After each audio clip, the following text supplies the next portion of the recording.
Please welcome my dad, the second gentleman of the United States, Doug Emhoff.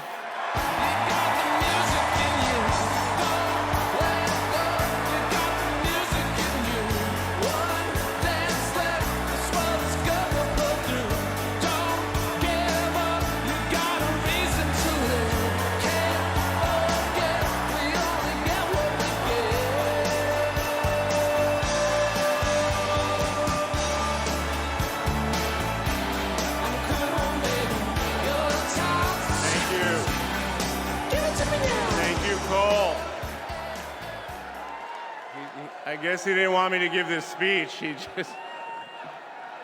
Thank you. Thank you so much. Hello. Thank you. Hello to my big, beautiful, blended family up there. I love you so much. Aren't you proud of Cole? Wow. And a special shout out to my mother. I see you. My mother is the only person in the whole world who thinks Kamala is the lucky one for marrying me. And to Kamala, who, well, we just saw where she is. She's out on the trail listening to and talking with voters. Honey, I can't wait for you to come back to Chicago because we're having a great time here.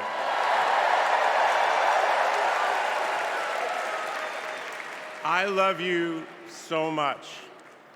I'm so proud of how you're stepping up for all of us. But that's who she is. Wherever she's needed, however she's needed, Kamala rises to the occasion. And she did it for me and our family. And now that the country needs her, she's showing you what we already know. She's ready to lead. She brings both joy and toughness to this task, and she will be a great president we will all be proud of. Now, I'm the son of two Brooklynites, Mike and Barb. They've been together almost 70 years. My dad worked in the shoe business in Manhattan, and he moved our family out to New Jersey. Where's New Jersey? I see you out there. When I was a little kid. And in a lot of ways, I had a typical Jersey suburban childhood. I biked around the neighborhood. I took the bus to Hebrew school. And I rode to Little League practice in the way back of my coach's wood-paneled station wagon. And if we did well, we got to have a Slurpee after. In my neighborhood, everyone left their garage door open. Wherever you ended up at dinner time, that's the family that fed you. Everyone took care of everyone else. And the guys I grew up with are still my best friends. The group chat is active every day, and it's probably blowing up right now, guys. When my dad had to get a new job, we moved across the country to LA. Money was tight. Hey, California.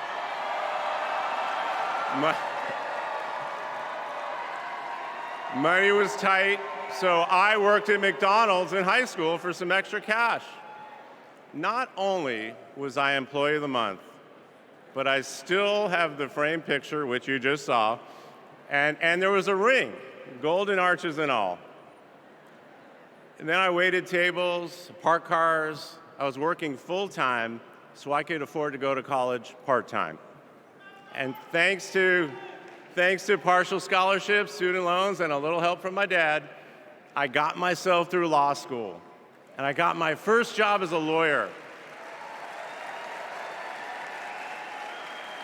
which is also where I met the guys in my fantasy football league.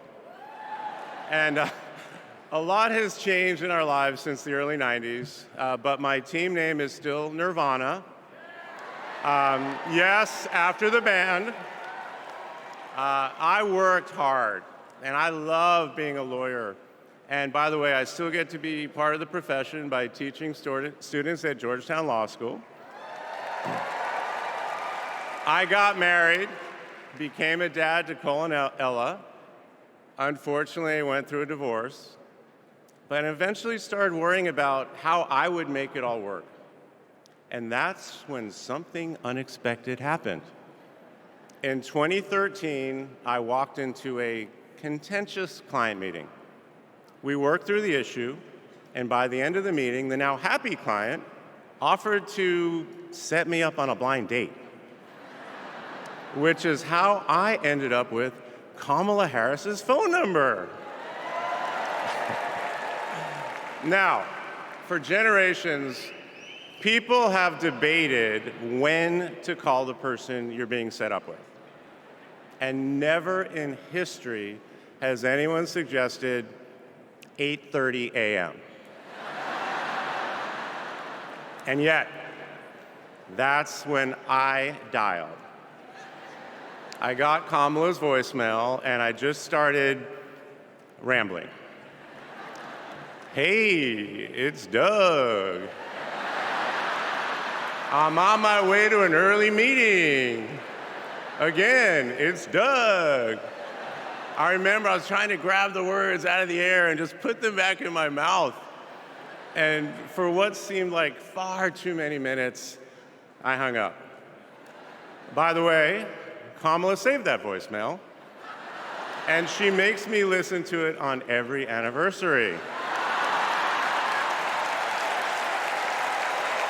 But that message wasn't the only unusual thing about that day. Now, Kamala, who normally would have been working hard at her office, just happened to be waiting at her apartment for a contractor to do some work on her kitchen. I was eating at my desk, which was not a regular occurrence for a busy lawyer like me who appreciated a good business lunch. But that's when she called me back. And we talked for an hour, and we laughed. Well, you know that laugh. I love that laugh.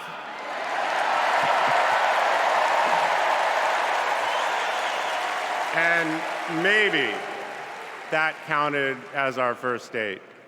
Or maybe it was that Saturday night when I picked her up and told her, buckle up, I'm a really bad driver. Because you can't hide anything from Kamala Harris, so you might as well own it. And as I got to know her better and just fell in love fast, I learned what drives Kamala. And it's what you've seen over these past 4 years, and especially these past 4 weeks. She finds joy in pursuing justice. She stands up to bullies just like my parents taught me to. And she likes to see people do well, but hates when they're treated unfairly. She believes this work requires a basic curiosity in just how people are doing. Her empathy is her strength. Over the past decade, Kamala has connected me more deeply to my faith, even though it's not the same as hers. She comes to synagogue with me for high holiday services, and I go to church with her for Easter.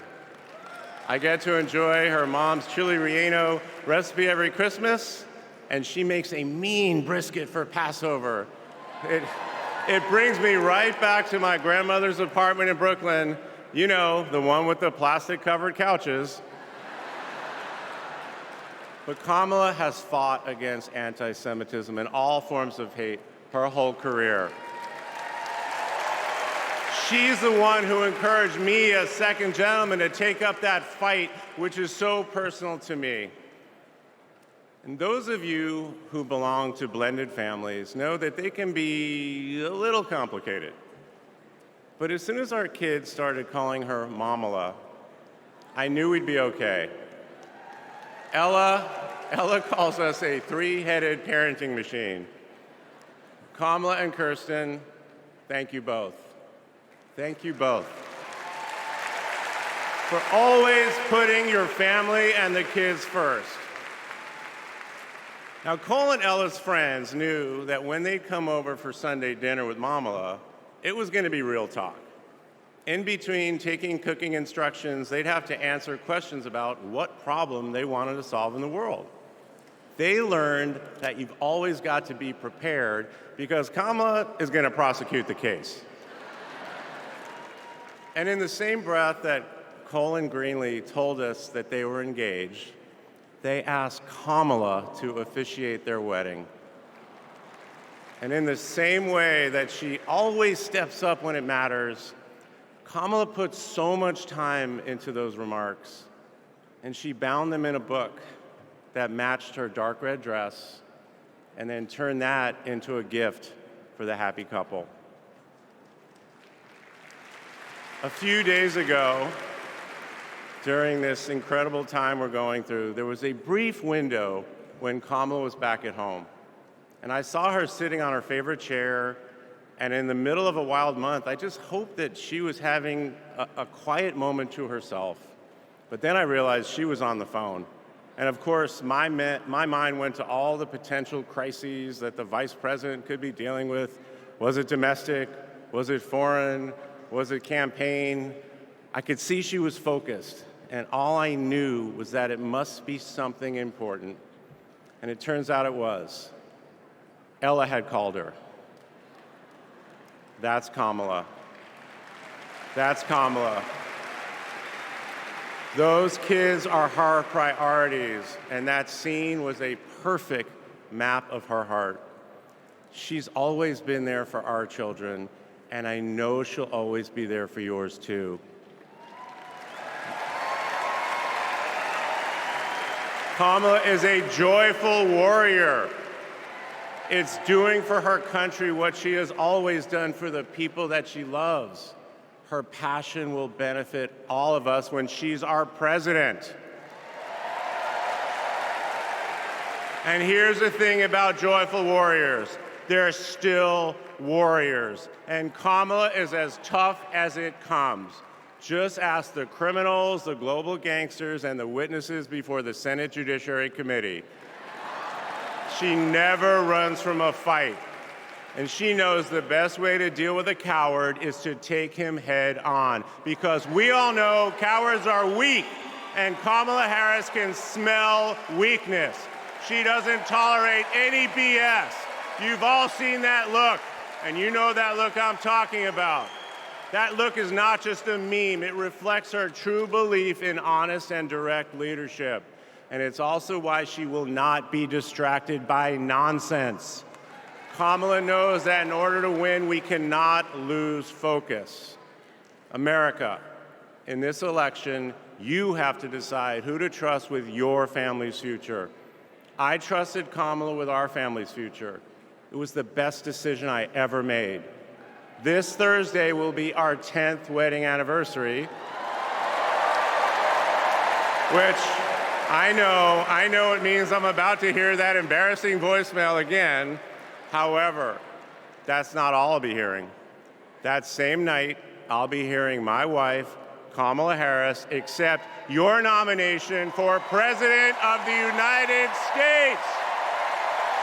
And with your help, she will lead with joy and toughness, with that laugh and that look, with compassion and conviction.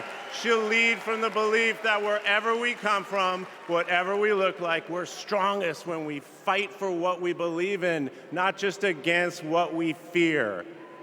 Kamala Harris was exactly the right person for me at an important moment in my life. And at this moment in our nation's history, she is exactly the right president. Thank you so much.